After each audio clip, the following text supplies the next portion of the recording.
Bonjour à toutes et à tous et bienvenue sur Grand Littoral TV pour cette nouvelle édition du journal de la rédaction.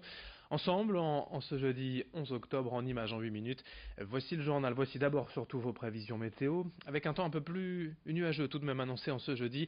On aura quand même du soleil avec de belles éclaircies et l'air surtout sera doux et très agréable dès ce matin toute la journée. Mais cet après-midi et surtout, dans la soirée, le temps va se couvrir complètement pour laisser place aux averses, voire peut-être même aux orages. Attention également au vent de sud-est. Les températures, elles, je vous le disais, sont toujours très élevées. 23 degrés à Dunkerque, Calais, à Boulogne ainsi qu'à Saint-Omer. Les prévisions météo complètes, bien sûr, on en reparle après ce journal. À la une de cette édition, cette mauvaise pub pour l'entreprise Roquette à l'Étrême. Le magazine Capital vient de dévoiler cette semaine que les 3000 salariés du groupe étaient fichés et classés de manière discriminatoire dans un document interne jugé humiliant par les syndicats. Roquette, pour rappel, est l'un des fleurons de l'industrie agroalimentaire nordiste, fondé en 1933 et aujourd'hui encore l'un des leaders mondiaux de la transformation de l'amidon. Depuis quelques jours, cette affaire secoue le personnel et la direction. Les explications d'Idil Gunaï avec nous en plateau. Et selon le site capital.fr, ce fichage aurait été établi par un cabinet de conseil suite à un audit en interne réalisé au sein du service juridique de l'entreprise Roquette. Une liste qui a donc été envoyée par erreur, par courriel, à plusieurs salariés. Il faut savoir qu'un fichier de salariés n'est pas forcément illégal. Il doit contenir des informations purement professionnelles, donc pas de détails sur la vie privée, ni sur l'appartenance religieuse ou politique. Or là, les commentaires seraient subjectifs et dégradants, avec des jugements de valeur sur les traits de caractère ou encore sur l'implication syndicale des salariés.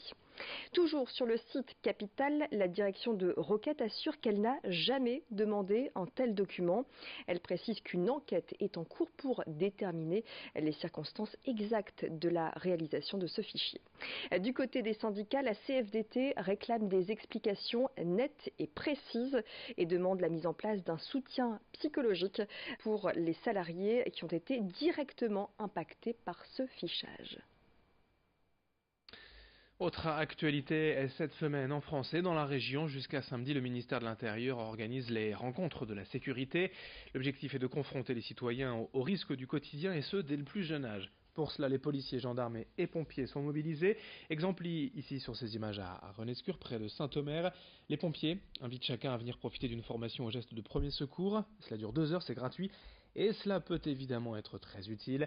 Pour les pompiers, c'est aussi l'occasion de présenter leur métier et de pourquoi pas susciter des vocations. Les plus jeunes au collège profitent également d'ateliers en classe quant à la sécurité routière ou encore les dangers du web. Et la police propose de son côté des rendez-vous concernant les cambriolages et les arnaques pour connaître les pièges à éviter. Explication au micro de Xavier Silly. C'est ouvert à tout le monde. Les gestes de premier secours sont ouverts aux enfants de plus de 14 ans, aux adolescents de plus de 14 ans en fait. Donc c'est ouvert à tout âge, c'est au grand public. Alors, les gens qui participent à cette formation vont apprendre d'abord à donner les secours en fait, à appeler les secours, mettre en PLS, faire un massage cardiaque, arrêter une hémorragie en 2 heures de temps parce que la durée du stage est assez courte. Donc on essaye d'englober le maximum en 2 heures de temps. C'est la fête de la science cette semaine jusqu'à dimanche dans la région Le Plus.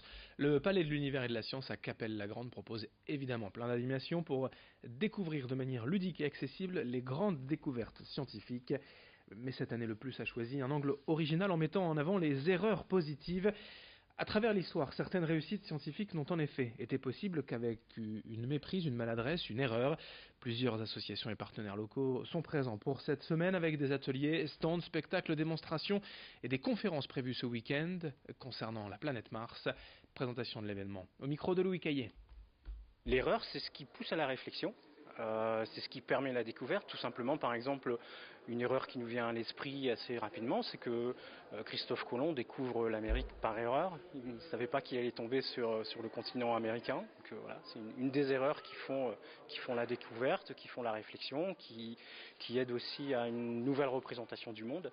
Et c'est bien l'objet de la science, en fait, de continuer à réfléchir, de continuer à pousser notre niveau de connaissance et donc de changer notre regard sur le réel, sur le monde. On passe au grand angle de la rédaction à la découverte d'une formation de conseiller funéraire ouverte il y a peu à Longnes, loin de l'image sinistre du croque-mort. Les pompes funèbres offrent de réelles possibilités de carrière, privilégiant l'empathie et le respect des familles. Reportage sur place signé Marine Kijek. Après avoir enchaîné plusieurs emplois, Géraldine a repris une formation. Le secteur qui l'intéresse, le funéraire, un choix pas si surprenant que cela. J'avais déjà travaillé dans le funéraire il y a 8 ans, pour quelques mois en tant que vendeuse, et c'est un milieu qui m'a plu. La formation est dispensée par Guy Humetz, conseiller funéraire à la retraite, qui a ouvert son école à son domicile. En groupe restreint, 4 élèves, pas plus, il partage son expérience et prodigue ses conseils. Il faut être à l'écoute des gens, surtout, il faut avoir beaucoup d'empathie. Hein. Bon, je ne suis pas en train de vous dire qu'il faut pleurer avec la famille, on n'est pas là pour ça. Mais il faut de l'empathie et surtout il ne faut pas confondre le métier de conseiller funéraire et commercial. Et il faut surtout aider la famille à accepter que leur défunt quitte cette terre. En plus de la théorie, les élèves visiteront des crématoriums et salons funéraires pour découvrir le métier. Et s'il rebute encore aujourd'hui, pourtant, le secteur recrute. C'est un métier qui reste malheureusement tabou aux yeux de pas mal de gens, mais il faut se dire qu'aujourd'hui, malheureusement, il en faut. Hein. Funénor prépare aux examens de porteur, conseiller funéraire ou encore chef d'entreprise pour des coûts allant de 400 à 2000 € selon le diplôme visé. On termine ce journal avec 2 infos au transport dans la région. Une nouvelle ligne aérienne vers Strasbourg au départ de l'aéroport régional de Lille-les-Quins dès le 26 mars. La compagnie Chalair proposera 2 vols quotidiens vers la capitale alsacienne. L'ouverture des réservations est annoncée dès le 1er décembre. Et puis, la SNCF propose actuellement une offre duo, un billet offert pour un billet acheté. Pour les voyages effectués en TER jusqu'à dimanche au départ et à destination de toutes les gares des Hauts-de-France. Infos et réservations en gare ou sur les plateformes habituelles. Fin de cette édition, merci à vous de l'avoir suivi, merci de votre fidélité. Sur Grand Littoral TV, l'info continue dans un instant.